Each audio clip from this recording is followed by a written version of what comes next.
আজ রাজ্য সরকার বাজেট ঘোষণায় আশাকর্মী এবং অঙ্গনওয়াড়ি কর্মীদের জন্য মোবাইল বাবদ 200 কোটি টাকা বরাদ্দ করেছে, সেটা ঘোষণা করেছে।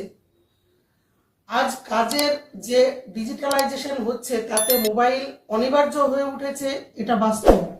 মোবাইলের দাবি আমাদের দীর্ঘদিনের দাবি ছিল। শুধু মোবাইল নয়, তার রিচার্জ করার জন্য বর্তমান বাজার দরে যে নেট প্যাক লাগে সেটা সহ এ দাবি আমাদের ছিল। কিন্তু আমরা মনে করি আজকে আশাকর্মী অঙ্গনওয়াড়ি কর্মীদের কাজ আজকে এই ব্যবস্থাতে যেভাবে সমস্ত কাজে তারা অনিবার্য হয়ে উঠেছে, যে গুরুত্বপূর্ণ পরিষেবাটা তারা দেয়, তার নিরিখে বর্তমান বাজার দরের নিরিখে তাদের মাসিক ভাতা বৃদ্ধি করাটা খুবই জরুরি ছিল।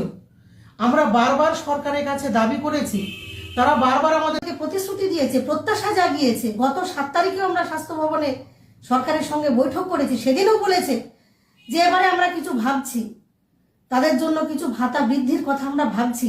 কিন্তু আজকের বাজেটে দেখলাম অত্যন্ত হতাশাজনক, কর্মীরা খুবই হতাশ হয়েছে।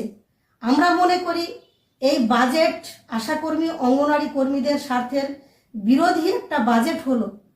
ফলে আমরা সরকারের কাছে আবারও আবেদন করব, দাবি করব, তাদের কাজের নিরিখে আজকে স্বাস্থ্য, শিক্ষা, পুষ্টি এই সমস্ত প্রয়োজনে আশাকর্মী, অঙ্গনওয়াড়ি কর্মী, মিড ডে মিল কর্মীরা তাদের পরিষেবায় যে গুরুত্বপূর্ণ পরিষেবা দিচ্ছে, তাদের সকলেরই বেঁচে থাকার মতো ন্যূনতম একটা বেতন ভাতা পরিকাঠামো অবশ্যই ঘোষণা করা উচিত।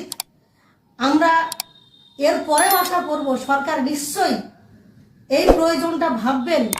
যদি সত্যিকারেরই তারা আজকের এই প্রয়োজন ফিল না করেন, আমরা আগামী দিনে আরো বৃহত্তর আন্দোলনে যেতে বাধ্য হবো। এছাড়া আমাদের আর কোনো উপায় নাই।